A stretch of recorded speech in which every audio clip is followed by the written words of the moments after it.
Good afternoon. I'm very happy to be here. It's a particular challenge for me to have the after lunch, the post-lunch coma. I get that. But the session's going to move fast. I talk fast. I just had a big iced tea, so it's going to be even worse. But if we don't get to cover everything in this hour, I am doing a breakout session upstairs immediately following this one, but I'll remind you of that at the end. So thank you very much for having me speaking at your conference. I have a couple of rules for all of my sessions. They're all good rules, but I need to get them out of the way. Number one, you don't have to write anything down. I put my contact information up at the end. I know some people need to write things down. I've already taken a digital summary for you. If you send me an email, I'll be happy to send you the digital summary of everything that I said. So that's rule number one. Rule number two, participate in the conversation. That's what you do in exchange for not taking notes. Talk to the people next to you, talk to each other, talk to yourselves. Be part of the conversation for the next hour.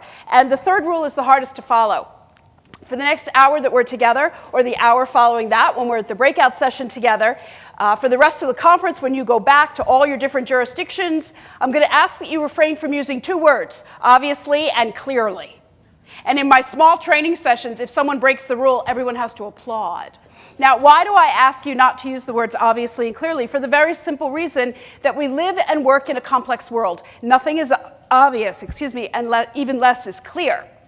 So rather than saying, well, obviously it's a case of X, I would prefer that you say, you know, it appears to me to be a case of X because of Y and Z. Okay, so those are my rules. So on the first screen, I know you're all going to be very disappointed. I have no bullet points, no words, no pie charts, no graphs in this presentation. It's all works of art. And this first one, I put a lot of thought into what the first slide should be to capture your imagination. And I was thinking about 5 years ago, I was in Raleigh, North Carolina. And I was doing a training session for anybody having to do with prosecution in the court system. And it was sheriffs and deputy sheriffs and prosecutors, and there were some judges. And as you can imagine, there are skeptics in my audience. I might have a few in the audience today. I know who they are. They're sitting there like this. And their legs are crossed. And I know what they're thinking. They're thinking, who is this white lady from New York City who talks fast with her art slides? What am I going to learn from her? So when my session was over, one of those skeptics came up to the podium and his arms were still crossed. And he said, Ms. Herman, I need to tell you something about your session. And I thought, uh-oh, here it comes. He said, you know, your session really opened my eyes. I said, well, thank you, Sheriff, that's good to know. He said, the problem is I didn't know they were closed. That's the experience I want us to have today. I want you to leave having your eyes being open in ways that you didn't even know they were closed. So your first assignment, I hope you had sugar and caffeine at lunch, you need to introduce yourself to the person next to you or behind you because you have to do an exercise. Find a partner right now. If you're an odd number, you can be 3, but find a partner right now.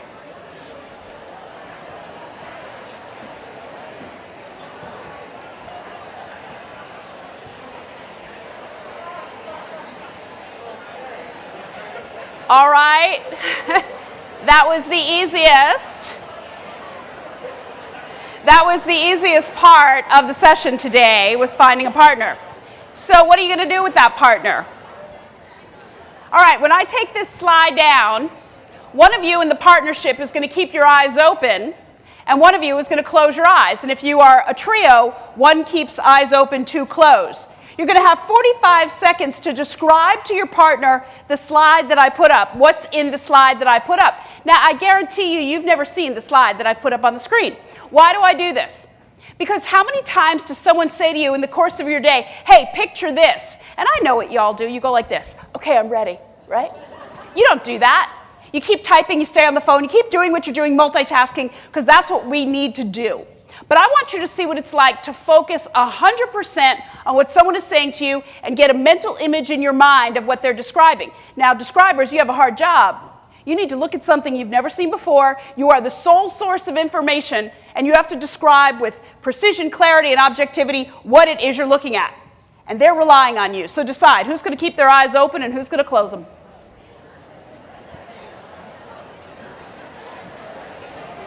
All right. Ready? Okay, 45 seconds. All right, half this room, close your eyes. There is no falling asleep in Amy Herman's session, all right? 45 seconds, close your eyes. Describers, here's your picture. Go ahead.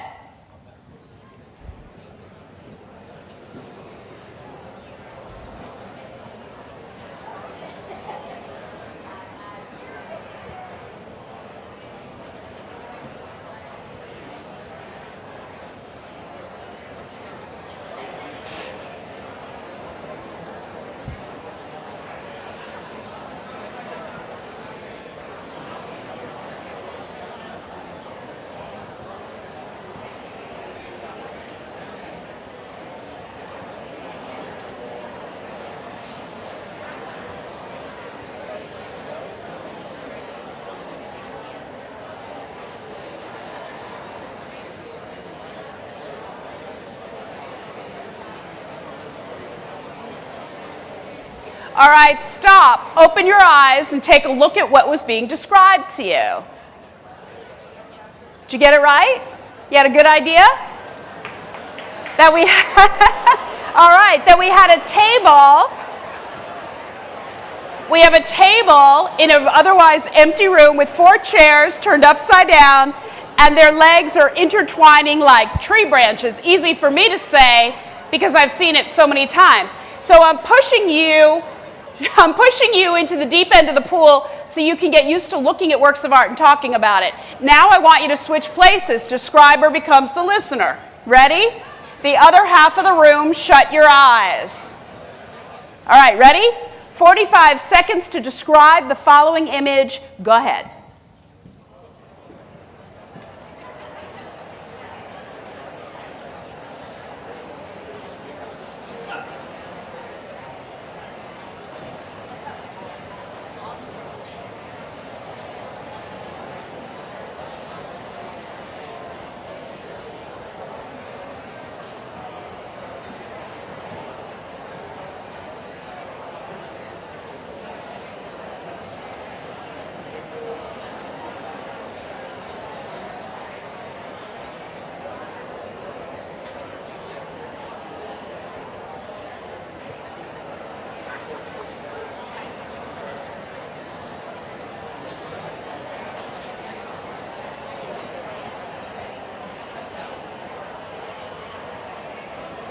All right, stop. Take a look.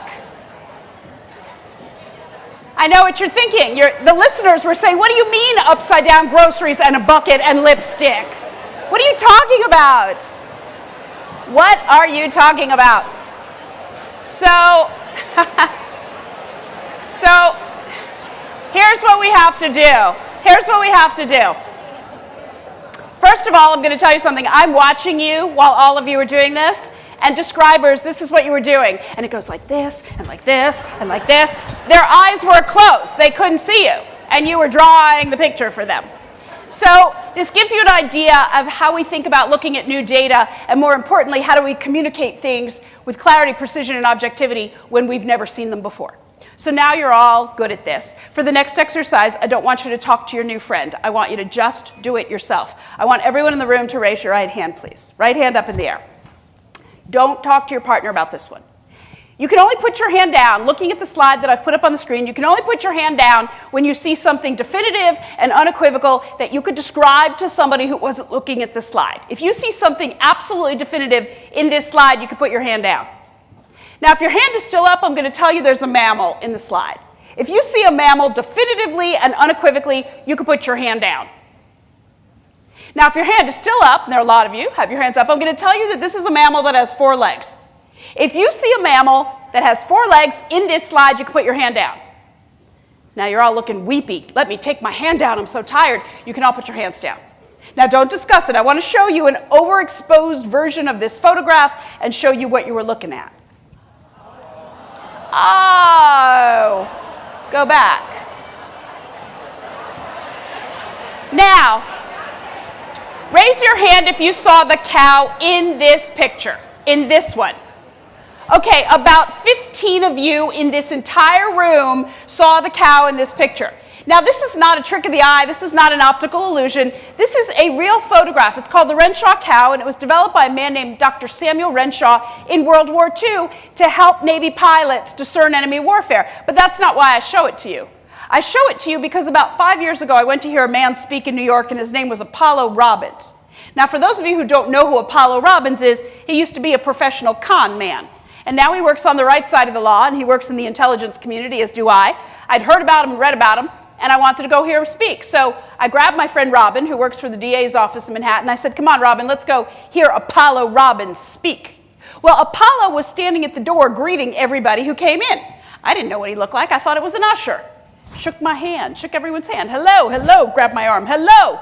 I got to my seat. My 2 bracelets were gone. He took both my bracelets, and he took people's watches and their belts and their glasses and their wallets, and then he put all our stuff on a table in the front of the room for this collective embarrassment. So when I got my bracelets back, I decided to listen to what the guy had to say, and he started with this exercise. He asked us to do what I asked you to do. Raise your right hand and put it down when you see something definitive and unequivocal. And don't you know, my friend Robin put her hand down right away.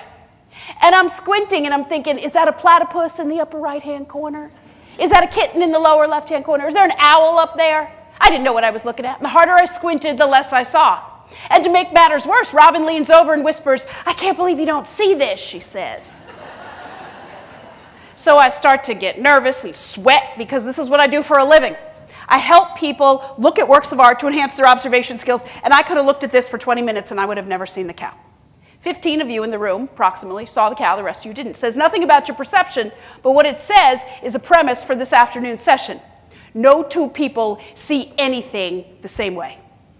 As much as you want to believe that people see the world the way you do, they don't. Nobody's looking out of your lenses and seeing the world the way you do. So that is the premise for this afternoon, that no two people see anything the same way. I show you a painting now from 1593 by Giuseppe Arcimboldo. You don't have to worry about artists' names or years. What is it? It's a black bowl with onions, leeks, turnips, some greens, and some nuts. But the real power of this painting is revealed when you turn it upside down. It becomes the vegetable gardener. And it reminded me of what the late Dr. Wayne Dyer said. He said, change the way you look at things, and the things you look at change. I'm going to say that twice. Change the way you look at things, and the things you look at change. This is what I do in the art of perception. I travel around the world, and I literally and figuratively help people change the way they look at things. I go to crime scenes. I go to hospitals where they can't solve the medical mystery. I go to sites of terrorism attacks, and I help people. Sometimes I turn paintings upside down. Sometimes I ask questions they wouldn't have thought of to help them change the way they see things. The session is called The Art of Perception, Seeing What Matters. I'll get it out there. I am a recovering attorney. I'm an attorney in recovery, and I'm also an art historian. And I like to think that I took the practical aspects of each of those disciplines to create this program almost 17 years ago. I was the head of education at a small museum in New York City called the Frick Collection. And I started the program when I was the head of education there, and it was for medical students only. The idea was simple. Take medical students out of a clinical setting, bring them to an art museum, teach them to analyze works of art, so when they go back to the hospital, they'll be better observers of their patients. Not rocket science and not my idea. Yale started the program, and with their gracious permission, I started a version of it for medical students in New York City. And one night I was out to dinner telling my friends that these medical students that were coming to the museum, they didn't just have vision like this, they had vision like this. They knew nothing about the world. It was all about diagnosis and physiology. And my friend Richard said, why are you just doing this program for medical students? Why aren't you doing this for people who really need good observation skills? I said, like who? He said, like cops. Why aren't you doing this for homicide detectives? And I thought, I don't know. So that was Saturday night. Monday morning, I picked up the phone. I go big. I called the NYPD. And I want you to picture the guy at the switchboard, okay? Hi, my name is Amy Herman. I'm head of education at the Frick Collection, and I have a great idea. I train medical students to enhance their observation skills by learning to look at works of art, and I think it would be great for homicide detectives. There was dead silence on the other end of the phone, and I was transferred this many times until I got to a deputy commissioner, and I knew he got it because he said to me in his very deep voice, Miss Herman, if this is such a visual thing, why are we on the phone? Right? 6 months later, every newly promoted captain in the NYPD had to take my course, learn to look at works of art, and then go back onto the streets and into the precincts. And fast forward to July 25th, 2005, it hit the front page of the Wall Street Journal, column A1, and it said, to master the art of solving crime, cops study Vermeer at the Frick Collection. Every inbox in my life imploded. I got calls from all over the world, from the FBI and the CIA and every branch of the military and the Navy SEALs and Fortune 500 companies and shock and trauma nurses and librarians and teachers and guidance counselors, and they all said the same thing, come teach us how to see like you did with those cops in New York. Here's the bottom line, I can't teach anybody how to see.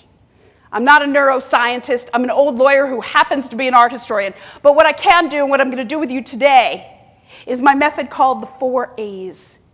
Every new case, every new witness, every new litigant, every new judge, any new problem you have, you practice 4 A's every day, whether you realize it or not. First, you assess your situation. You say, what do I have in front of me? Then you analyze it. You say, what do I need? What can I get rid of? How do I prioritize my information? Then you articulate it. You talk to someone. You send them an email. You send them a text. You talk to yourself. You write a memo, and then you act. You make a decision. You assess, you analyze, you articulate, and you act multiple times every day. But I want to give you 2 caveats that also begin with A. The first one is accountability. You are accountable for every decision you make. And the second A is called the anchor bias. What is the anchor bias? It's the human tendency to believe the first thing we see or hear is true. So that's what I do. After the Wall Street Journal article came out, I quit my full-time job. And I travel around the world now using my 4 A's. It is now my honor and privilege to work with 13 divisions of the NYPD, my hometown police department. Every new surveillance agent in the FBI has to take this class. I train the new analysts at the CIA. I work with the even-numbered teams of the United States Special Operations Navy SEALs, Fortune 500 companies, global leaders, makeup, shock and trauma nurses, and now I've written this crazy book called Visual Intelligence, which we'll have out there when I'm done speaking. But I don't tell you all this to tell you why I'm on Delta Airlines all the time. I tell you this because I have a really unique lens across the professional spectrum. And after training thousands of people, this is what I've noticed. If you're in my session, yourselves included, you already have probably extraordinary observation and perception skills. That's not the problem. The problem, as I perceive it, is in the consistent breakdown of the effective communication of what it is we observe. Something gets lost from here to here to here and to here, and I don't know what it is. I don't know what's getting lost. Just listen to the news one day. You're going to see things are getting lost. There's a huge gap, and I'm trying to fill that gap with art. Crazy as it sounds, it seems to be working. I'm still in business after almost 17 years. And there are 2 goals I have for you today, 2 tangible goals. The first one is, when you leave my session, whether this session or the breakout session upstairs, you're thinking differently about one aspect of your work. I don't know what aspect it's going to be, but you're going to be thinking differently about one aspect of what you do. And my second goal is to help you convert observable details into actionable knowledge. How can you better act based on what you observe, and what are the steps involved in that? So that's what we're going to be doing today, and that's how I got here. I do not teach Picasso versus Pollock. Okay? If you like art, that's not what this is about. I'm merely changing the visual data. Because you know what? Nobody that I work with is looking at art for a living. I know that. I'm giving your left brain a rest, engaging your right brain, so when you go back to your left brain, you're going to see things a little bit more perceptively. I want the art of perception to help you see things that other people don't. If I were to say to you, what's in this picture? I don't want to hear Jell-O shots, okay? It's not Jell-O shots. It's a sculpture at the Tate Britain by a woman named Rachel White-Reed. It's called 100 Spaces. You know what she did? She took 100 chairs and she made a sculpture out of the void underneath. Now, I know what you're thinking, lady's got too much time on her hands. No. She sees things that other people don't. Who thinks about the space under the chair? Nobody. We sit on chairs all day. Not only did she think about it, she used it as inspiration for a sculpture. How do you see things that other people don't? I also want you to use the art of perception to think about how you ask questions. Because time is precious. How do you frame your questions during the day to elicit exactly the information you need to do your job? So I show you a photograph now from 1971, Rassani, Morocco. It's called The Bread Sellers. And it was taken by a photographer named Irving Penn. Now, for those of you who don't know who Irving Penn is, he was a short, white, dark, curly-haired Jewish photographer from New York City. I am just dying to know, what did he ask these women to get them to agree to pose for this photograph? How did he get his job done? I'm sure he had to buy bread. I'm sure there was money exchanged. But how did he frame his questions to get what he needed? How do you do that when every word counts? To do this, you have to shift your perspective. Why? Because I know you're not looking at works of art every day. I want you to shift your perspective like the guy in this photograph. His name is JR. JR is a photographer. He takes pictures of people, blows them up to billboard size, and puts them all over the world. Sidewalks, runways, sides of buildings. But the guy had a problem early in his career. He never got a permit to do any of this. He would just put his pictures wherever he wanted. And some countries didn't like it, and they issued warrants for his arrest. And while those warrants were pending, he was commissioned to do the self-portrait, and I think it's brilliant. You know why? It's called Self-Portrait in a Woman's Eye, Kenya 2009. I think it's brilliant because he shifted his perspective on what self-portraiture is. He took a picture of himself. You don't know what he looks like. Why? Because if he showed you what he looked like, it would be easier to get arrested. And who wants to get arrested? But why do you have to shift your perspective? Because this is the world you live in. This is the backdrop to the world you live and work in, the most contentious election of our lifetimes. Opioid addiction, disruptive technology, terrorism, domestic terrorism, international terrorism, a change in the court system, Me Too, civil rights, climate change, gun control, and in the upper right-hand corner, for those of you who don't know who Dr. Tamika Cross is, I told you I'm on Delta Airlines all the time. October 2016, a passenger on the plane went into medical distress. The flight attendant opens the PA system and says, "Do we have anyone with medical credentials who can help with our passenger?" And Dr. Cross raised her hand and the flight attendant said, and I quote, "Honey, put your hand down. We need people with serious credentials." That's an unacceptable world to live in. When a woman of color who's a physician raised her hand and was told to put her hand down, unacceptable world. But this is the backdrop to the world we live and work in. You also need to shift your perspective because things change. I'm showing you Marie-Thérèse Walter, Picasso's lover. On the left, on the far left, was before the affair. In the center was during the affair. And on the right was when the affair was over. Do you think he changed his mind about how he saw the lovely Marie-Thérèse Walter? Yeah, things change. You also need to shift your perspective because in the work that you do in the court system in our country, you don't have the professional option of looking the other way. What do I mean by the professional option of looking the other way? This was the cover in the New York Times Arts and Leisure section, tailor-made for me, 10 paintings flipped around. So you can just see the unprimed canvases in the frames. What can't you look away from? You can't look away from what you don't like. You can't look away from what you don't understand, like this painting that sold in New York in November for $48 million. And you can't look away from what makes you uncomfortable, like discussions of mass incarceration and racial profiling. They're part of our world. You can't look away from what you don't like. You can't look away from what you don't understand, and you can't look away from what makes you uncomfortable because that's the job you're in. So I want to show you the effect of shifting your perspective and thinking about small changes that you can make. I'm showing you work by Jorge Mendez Blake. He decided to build a wall over the book El Castillo. I know what you're thinking, too much time on his hands. He decided to build the wall, no mortar, all bricks. And as he started to build it, you could see that the book interrupted the symmetry of the wall. By the time you got to the end of the wall, you really couldn't see the book anymore. But look at the artwork as a whole. One small idea, one method of change, some innovation, some idea for creativity to change things can have a big impact, and don't underestimate that. I also want you to shift your perspective to think about potential. What do I mean by potential? The picture on the left, that's my green umbrella. That's my corner. I live on Union Square, New York City. And we have this thing in New York City, we buy cheap umbrellas. Have you ever been walking with your umbrella and a gust of wind comes and only your umbrella turns upside down? Everybody else's stays intact. Well, we have a routine for this in New York. We curse the $5 umbrella that we bought in the subway station. We throw it in the garbage, and then we go down in the subway and buy another $5 umbrella. So I took this picture of all these rejected, failed umbrellas, but the artist Jean Sheehan had a different idea. After 5 storms in New York City, she walked around, collected all these rejected and failed umbrellas from the garbage. She took out the frames and the handles, and she created this. She made this that ironically shields you from the sun. It's not just about seeing the failed umbrellas, but what did she do with that? And because I think so much of the idea of potential, I show you the work of Nikita Golubov.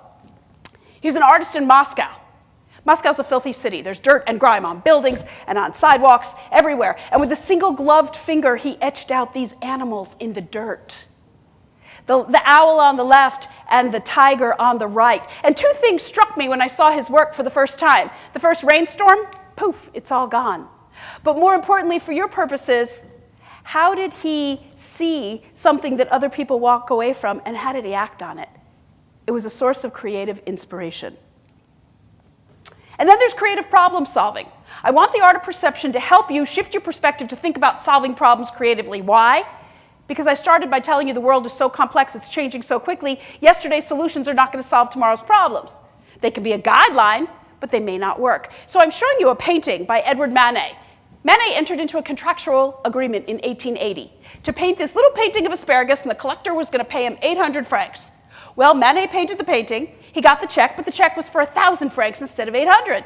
He scratched his head. He said, what are we going to do?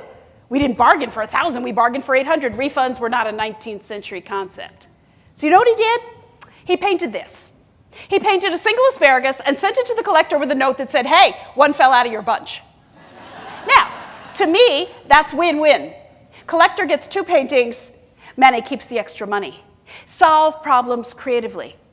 The same thing, yeah, it may work, but it may not work the best way that it possibly can.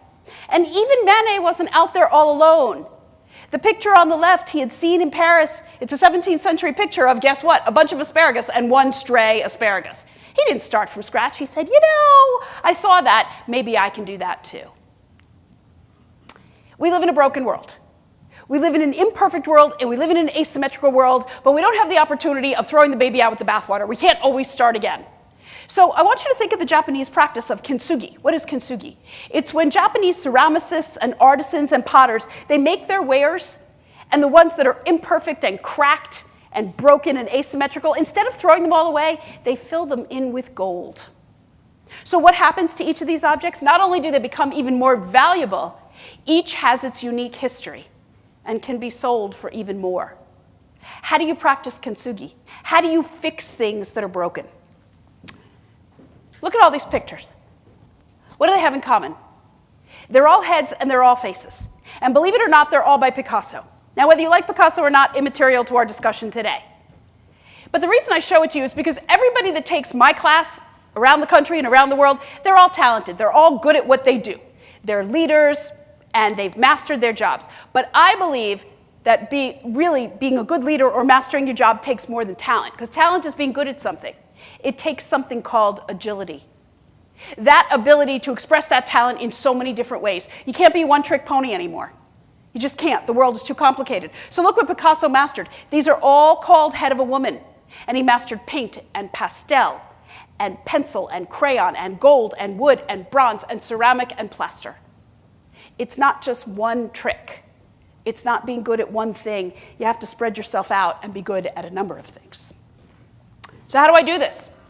How do I work with Navy SEALs and shock and trauma nurses and people that keep the wheels of the court system running and new police officers and commanders and make sure that when they leave the room, they're thinking differently about the work? I ask them to look at the portrait like the one I'm showing you now. And then I say to them, step in close to it.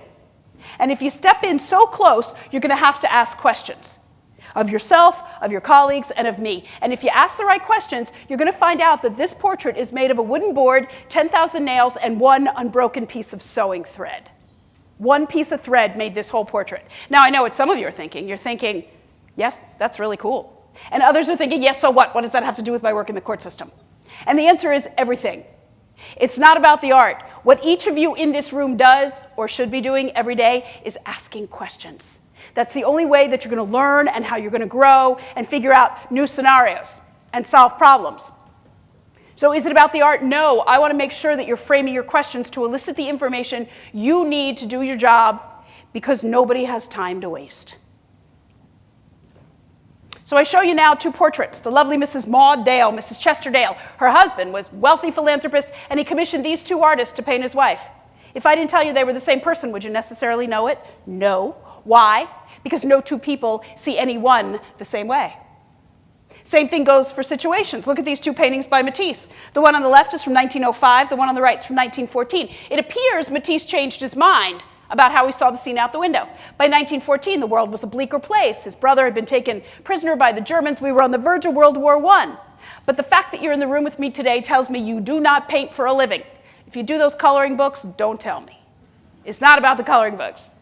This option is not available for you. You are accountable for your decisions. When someone says, well, why did you do this? You can't say, because I felt like it. Or you can't say, I've been doing my job for 25 years. I know what I'm doing. It's not enough. I saw this. I perceived this to be the situation. Therefore, I acted accordingly. I'm showing you now a sculpture by Anish Kapoor. He's an Indian-born British sculptor. And he makes these big sculptures, and if you stand in front of them, you see thousands of versions of yourself.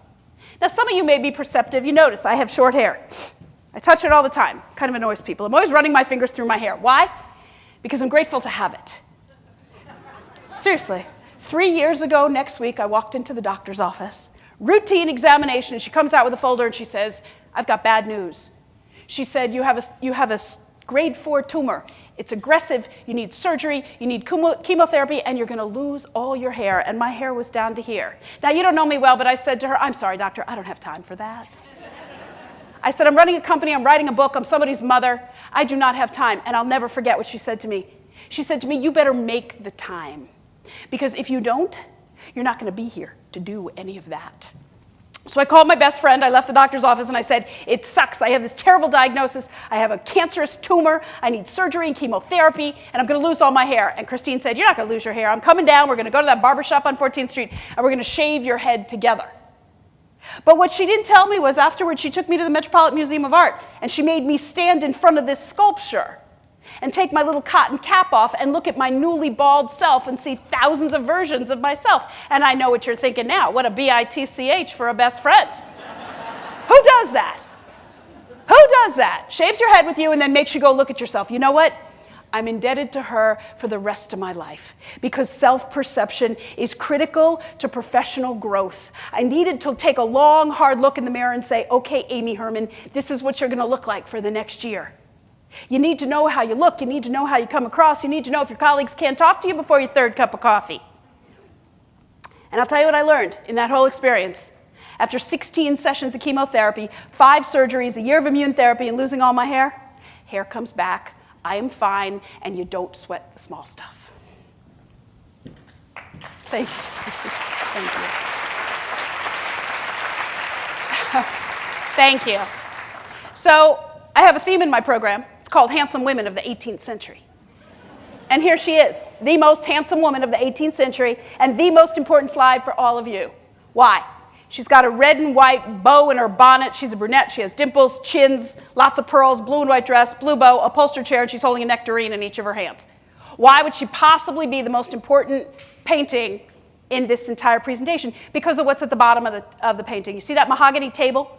You see that incredible table with the reflection of the lace of her dress and her skin of her forearm and even the stem of the nectarine. But if I asked each of you in the room to describe this painting, more than half of you would leave the table out of your description. And you say, well, so what? Who cares about the table? Here's the problem. It's hiding in plain sight. Have you ever said to yourself or a colleague or a family member, how did I miss that? Did you ever say that? How did I miss that? In my house, we call it the mayonnaise problem. My 15-year-old goes to the refrigerator about 20 times a day. He opens the refrigerator and announces in his newly deep voice, Mom, we're out of mayonnaise. And I say, no, sweetheart, it's on the second shelf where it always is, near the lettuce and the cheese. And I hear him pull everything out of the refrigerator, puts it all back, and announces again, Mom, we're out of Hellmann's. I get up. I go into the kitchen. I open the door. Now, I don't want to make this a gender thing, but how come it's right there, gentlemen? How come that mayonnaise is right there? You know why? Because things hide in plain sight. I don't worry about the mahogany table, and I don't really worry about the Hellmann's. I'm concerned when 2 people are at the crime scene, and they learn a fact, and it falls off their radar. Or a litigant tells you something you need to know, and it just disappears. Or you have a really important piece of paper, and it just gets lost in the shuffle on your desk. That's what I worry about. I'm concerned about things that fall off your radar. So how do we solve this? How do we unmiss things? It's really actually quite simple. In a professional setting, you say to a colleague, look, here's my situation, here's my case, these are the facts, this is what I plan to do about it, and then you ask the hard question, is there something here I'm missing? And you'll be amazed what you hear, because no 2 people see anything the same way. Like in this picture. The New York Times put this picture up and said, see the messy bathroom, do you see the toothbrush? Well, of course we see the toothbrush in the front. Who's looking in the back at that huge toothbrush? See? Things hide in plain sight. They really, now all you can do is look at the big toothbrush, right? Things hide in plain sight, and I believe it's dangerous. Don't let the mahogany table trip you up, remember Mrs. Winthrop. Now I'm going to make an assumption you all know who these gentlemen are. I know it's after lunch. I know you're tired, but I'm going to make an assumption you all know who they are, and let's call the one on the left number 1 and the one on the right 16, just make it easy, all right? So I want you to think about a model of inquiry that's so important to all of you. Body language, facial expression, nonverbal communication, and eye contact. Because you know, people speak volumes about themselves before they even open their mouths. So thinking about that model of body language, facial expression, nonverbal communication, and eye contact, how are these images similar or different in any way? And I don't want you to tell me they're both dead white men who were president of the United States. We know that. So my homicide detectives last week yelled, number 1's wearing a dress. Yes, number 1's wearing a dress, number 16's wearing a suit. What else? Number 1 is standing, number 16 is seated. Number 1's got a lot going on in the background. Number 16 doesn't have a lot at all. It's quite spare. Do any of you know what somebody looks like when they haven't slept in 24 hours? They look like number 16. Look at him. He's got bad hair, Bags under his eyes, his suit is wrinkled, his bow tie is crooked, his buttons are popping. Don't overlook the human condition. Just because it's Abraham Lincoln, he looks terrible. He looks terrible. But you know what never happens in any of my sessions, or very few of them? Someone raises his or her hand and says, you know what, number 1's a painting and 16's a photograph. Lay the groundwork. We're always in such a hurry to show how smart we are and the nuances and the details. If you're sending me an email, I can't see what you're seeing. Lay the groundwork and say, you know what, I'm looking at 2 pictures. One's a painting and one's a photograph. And then talk about all the nuances and details. And if you ever wondered about the importance of body language, facial expression, nonverbal communication, and eye contact, did you ever see this picture? Yeah, you have. And if I were to ask for your visual analysis of it, I don't want to hear G7. I don't want to hear G7, because that's what you know, not what you see. You're seeing a group of 12 to 15 people looking fraught and anxious and frustrated. And the woman in the center has her hands on the table. She's going to burst the blood vessel. And the President of the United States is sitting with his arms crossed saying, I'm not going to eat my broccoli. Don't make me eat my broccoli. That's your visual analysis. And I remain apolitical in all of my work because I have to. I work on all sides of the aisle. But when you step back and say what you see before you say what you think, you're laying the groundwork for everyone. Now, I love my police officers. I love my cops, my law enforcement professionals. They have a very special place in my heart. But please do not say what my cops say when I put these 2 pictures up. It doesn't matter if I'm in Paris, or New York, or Arkansas, Los Angeles, and I say, what are the similarities and differences between these 2 works of art? Please do not say before marriage and after. Please. Please. I've heard it so many times. It comes up over and over again. So looking at these 2 pictures, you know what not to say. How are they similar? How are they different? Well, the woman on the left is young, the woman on the right. Well, let's lay the groundwork first. We have 2 naked, white, brunette women who are reclining on couches in opposite directions, right? And when I have time, I go through, I say, okay, who's going to tell me similarities and differences?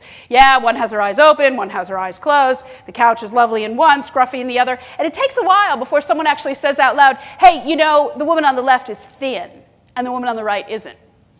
Right, there are a lot of ways you could say it. She's obese, she's not, she's thin, the other one's not. But even that's not the reason I juxtapose the 2 images. 12 years ago, I was at a conference for psychiatric physicians, and I said, okay, who's going to tell me similarities and differences? And this very senior psychiatrist stood up, and he was from South Africa. He had the most beautiful accent I've ever heard, and he gave me permission to repeat his comments. This is what he said. He said, the woman on the right is morbidly obese, and the woman on the left is perfectly healthy. And I said, you know, doctor, with all due respect, can you really tell me the woman on the left is perfectly healthy? How do you know she's not schizophrenic? How do you know she doesn't have a blood disorder? How do you know her gallbladder doesn't bother her? And to his credit, in front of all his colleagues, this is what he said. He said, oh, I can't believe how wrong I was. I said, you know what? You weren't wrong. Your choice of words was poor. And I'm going to tell you what I've said to every session from then till now. There are so few things that are 100% in your control. Choice of words is one of them. In writing and in speaking, and dare I say it, in social media, every single word is up to you. Don't squander your opportunities. Look, I'm up here for an hour. My training session is 3 hours. I don't have time for likes and ums and I don't knows and ambiguity and a nebulous concept.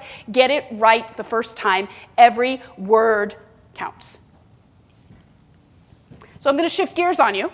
When I started working with one of our intelligence agencies years ago, they made me read The Psychology of Intelligence Analysis. Not a bedtime read, but there's a chapter on perception.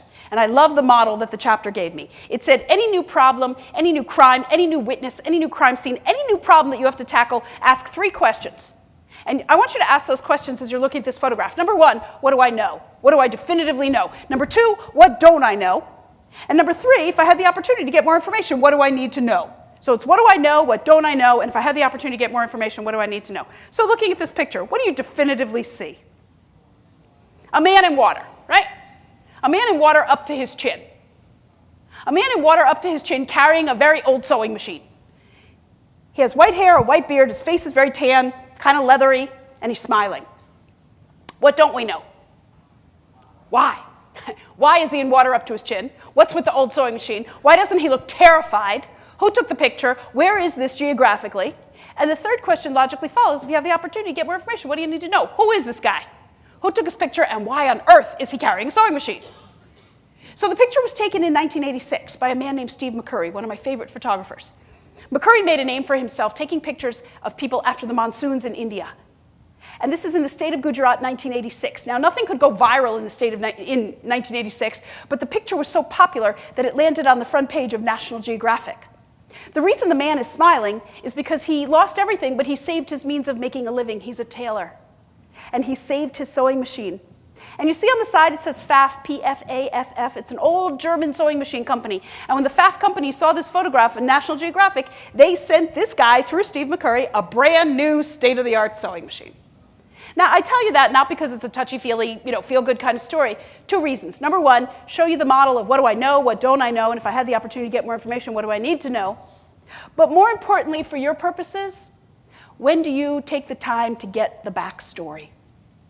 Nobody has time to waste, but it's up to you to decide when you need more facts, when you need to make one more call, when you need to investigate something further to get what you need to do your job. The backstory is so important, and nobody has time to get the backstory every day for every single party or litigant or problem. You'd be there 24 hours a day. But you have to make the decision when to get the backstory. Now, don't tell me what you think of this picture. Tell me what you see in the picture. What do you see? You see two people, right? You see a woman holding a child. The woman has a round red neck blouse. She has brown skin, swinging earrings, red lipstick, a gap in her teeth, brown eyes, and her hair is done decorative on her head. The kid has blonde hair, blue eyes. We don't know about his tooth situation. He's got a white collar and a striped shirt, right? Is it fair to say they look happy? Sure, they're looking right at the camera. Let's go someplace that's not so safe. What do you think the relationship between these two people could be? What could it be? Could be the nanny. What else could it be? Could be the grandmother. Could be the biological foster or adoptive grandmother. It could be a neighbor. It could be the godmother. It could be a teacher. It could be a healthcare worker. It could be almost anyone. You know what the answer I don't accept, though? 3 times a year I train hostage negotiators, and they say, she kidnapped him. She's an EDP, and it's an active shooter situation. It is not any of those. They see that in everything they look at. Everything. So she's not a kidnapper. That's the only answer I don't allow. She could be anything else. So 15 years ago, I was in New Orleans. Had a room about this size, and I said, who's going to tell me, what do you think the relationship between these two people could be? And a woman in the back raised her hand. She said, the woman in your picture is the baby's biological mother. And she said it with confidence and certainty, and I said, well, that's a conclusion, that's an inference. What observations did you make to get there? She said, look at their noses. They're exactly the same. Well, I took a look at their noses. Do you all know people that hear but don't listen? You do. I said to her, I happen to have information it's not the baby's biological mother. Without missing a beat, she points a finger at me across the room. She says, Miss Herman, you're a racist. And I said, we just met today. I said, I know I talk about a lot of subjects nobody else wants to talk about, but I take an accusation like that very seriously. What did I say that warranted you calling me a racist? She said, you just said that can't be the baby's biological mother. I said, I didn't. I live in New York City. It would never come out of my mouth that a brown-skinned woman can't have a white child, because I see it all the time, in my building, in my neighborhood. And besides, after 9 months of pregnancy, 27 hours of labor, and a C-section scar this big, I know very well who the child's mama is. It's me. That's my son. That's my baby boy. Now, the woman in the picture is 52 years old. She's from Trinidad. She's been my son's babysitter since he was 3 months old. They can finish each other's sentences. They're tied at the hip and the heart, but that is the whitest child you're ever going to see. There is no biological tie between them, and hold on to your hat, 15 years later. There they are, and he's taller than his 6-foot babysitter. But you know what? He's taller than me, too. That's a conversation we need to have. We need to talk about race and relationships and preconceived notions of what we think things are going to look like. Here's the conversation I don't want to have, and I have to have it all the time. All the time. I work in hospitals with doctors and nurses, and I do grand rounds. And I put this picture up, and I say, okay, who's going to tell me what they see? And the chief of emergency medicine in a major urban hospital raises his hand and says, the child in your picture has Down syndrome. I said, Down syndrome? I said, without making light of the condition, what observations did you make to get to that conclusion? And he said, no, I didn't make observations. I know it when I see it. I had a nurse raise her hand. She said, that child has a thyroid problem. I said, a thyroid problem? Why do you think he has a thyroid problem? She said, because he has a compressed neck from multiple surgeries. I said, let me tell you something. My kid was so fat till he was 3, there was no neck. I said, and look, he's got a neck now. How about that? But my favorite is when the chief of internal medicine raised her hand, she said, that's Donald Trump as a baby. No, it's not. No, it's not. So all these people come running to the podium to apologize to me, and they tell me Monica's losing her eyesight. She has glaucoma. Her eyes didn't line up. Let me tell you something. I know what's wrong with this kid. He can't find the mayonnaise in the refrigerator, but you can't see that in a picture. So all these people came running to the podium to apologize to me for saying these things about my family, and I said to them, same thing I'm going to say to you and that I've said to every class session in between. I have a thick skin. I'm the one who put a picture of my kid up there in the first place. You don't have to apologize, but do not reach for what you want to see. Don't reach for a conclusion you want to get to end the day, finish the meeting, close the case, be done with the judge. You know why? You are accountable every step of the way. And you know what happens when people reach for what they want to see? I could write a book just about the medical conditions they tell me my son and my nanny have. Just about that. You know what happens when people reach for what they want to see? 9 times out of 10, they couldn't be more wrong. Find your partner again. We're going to wrap this up with some exercises. Decide who's going to keep their eyes open and who's going to close them. All right, ready? All right, this is what we're going to do. I'm changing the rules. At the end of 45 seconds, when I call time, all talking ceases, and I'm going to direct my questions to listeners. So when I tell you to open your eyes, don't say another word. All right, half the room, shut your eyes. 45 seconds to describe the following slide. It's not this one, it's this one. Go ahead.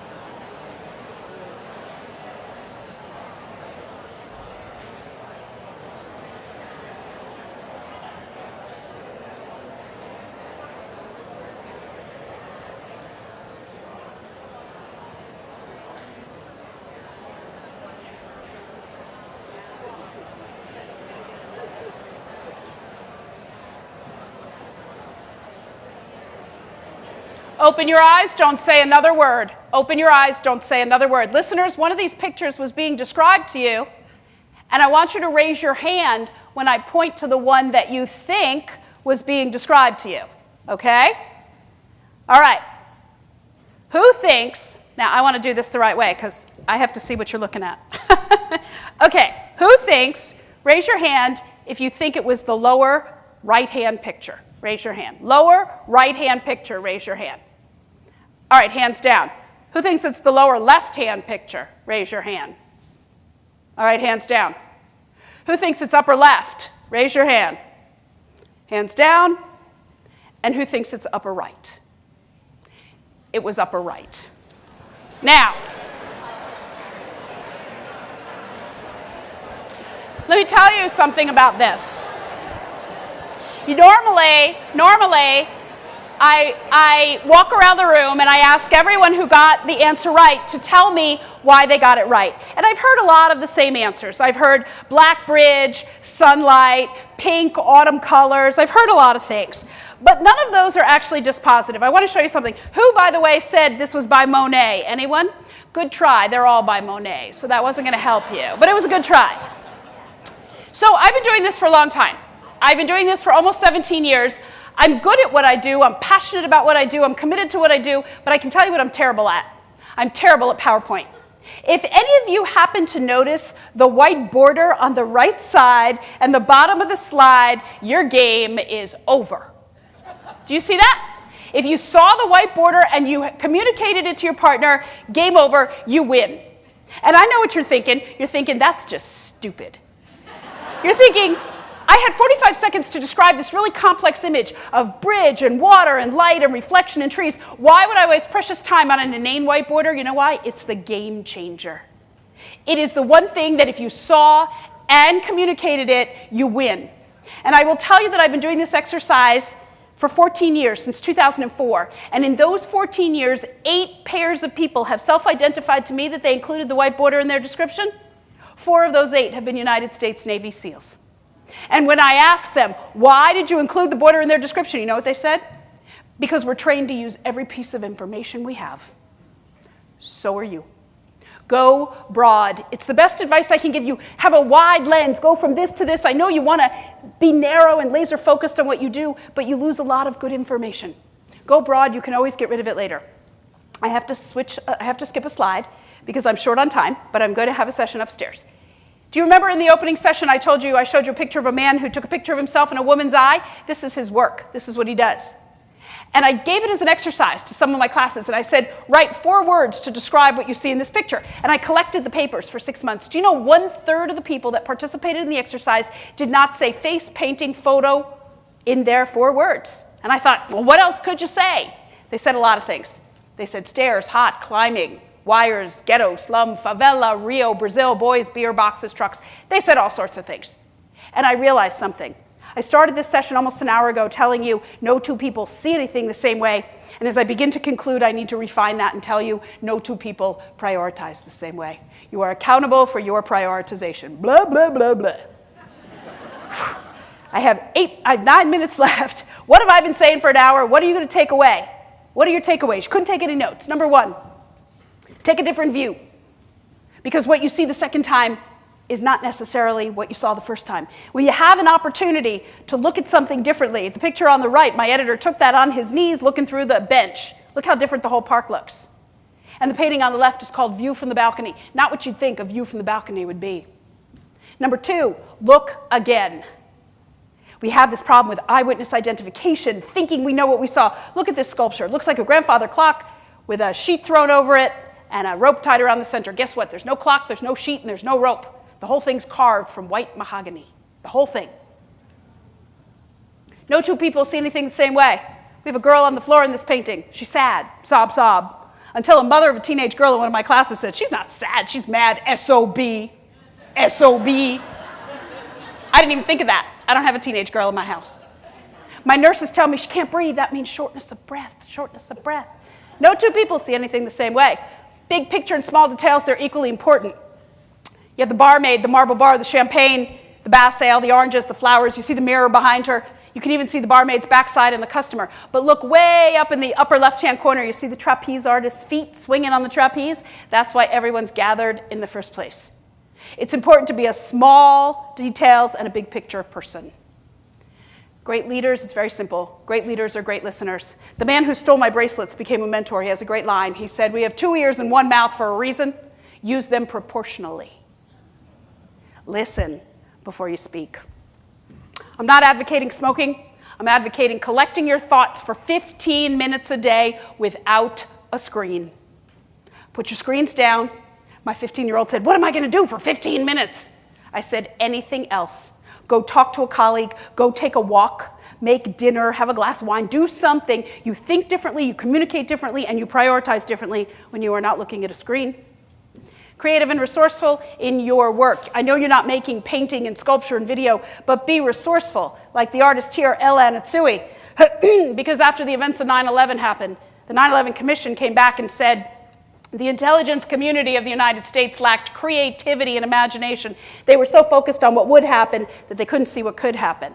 And when you look at Ella Natsui's work, how does he make these sculptures? He goes to distilleries and he picks up bottle caps, vodka and beer and wine, and he flattens them and he hammers them and he sews them together to make this. And what I'm showing you is all one work of art called Grace and Gravity. And it's a reminder to you, no 2 cases, no 2 litigants, no 2 judges, no 2 problems are ever exactly the same. This is the same work of art. It just looks different every place, every place that it's installed. It's up to you to distinguish the nuances and the details among the works and among your work. Make something from something. I'm showing you the work of Julie Coburn. She buys these photographs. She doesn't know who these people are. She embroiders directly on them. She makes something from something. We don't have the luxury of making something from nothing. Do the best you can with the resources that you have. Look in the mirror at the end of every day. You're not going to see this. Ask yourself, what went right, what went wrong? How am I going to replicate what I did right? How am I going to avoid what I did wrong? Because I believe that self-perception is critical to professional and personal growth. Some of the greatest doors in art history, 15th century, 19th century, and 21st century. If you've walked through the door of success and you're good at what you do, I suspect that's why you're at this conference, don't slam that door behind you. Pull others through. Show them how to see what matters. Share the resources and opportunities you had to succeed. because that's how great teams are built. Nobody works alone. Nobody works in a silo, especially in the court system. Pull other people through and develop a great team. And my last slide, with 5 minutes to spare. That's my website. If any of you want a digital summary of my talk today, shoot me an email. We'll be happy to send it to you. Visual Intelligence is my book. We will have it for sale out here on this floor after my breakout session, and that's where I am on Twitter. But more importantly, I wanted to give you a visual illustration of looking at your work before and after the art of perception. And I've chosen 2 portraits by the artist Chuck Close. For those of you who don't know Chuck Close, he's having a Me Too moment right now, but we won't discuss that. He's paralyzed from the shoulders down, has minimal use of his fingers, and paints with a brush in his mouth.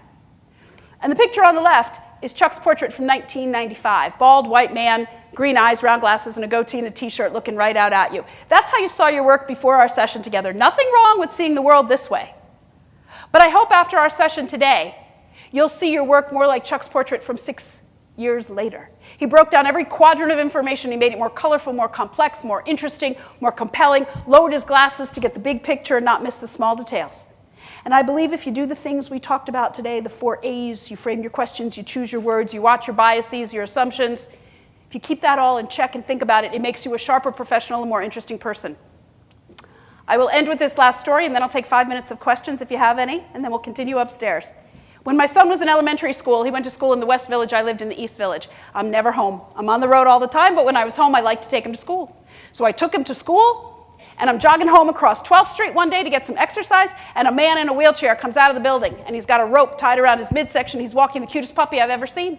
New Yorkers are fussy. You have to ask permission to pet their dog. So I said to the man in the wheelchair, "Can I pet your dog? It's so cute." He said, "Of course." I got down on the ground. I rolled around with the puppy. I had my long hair then. I got hair and dog slobber all over me. Stood up. Cleaned myself off. He wheeled towards 6th Avenue. I went towards 5th. Something made me turn around and look down the street. Don't you know the man in the wheelchair was Chuck Close, the artist? A man whose work I've revered for 20 years. I've used his paintings. I've talked about him. I've researched him. But I was so focused on the puppy dog that I didn't realize who was sitting right in front of me. This artist was right in front of me in his wheelchair. There's a whole world out there behind us and in our periphery, and I hope this session will help bring some of that into your line of sight to continue with the important work that you're doing. Thank you very much for that.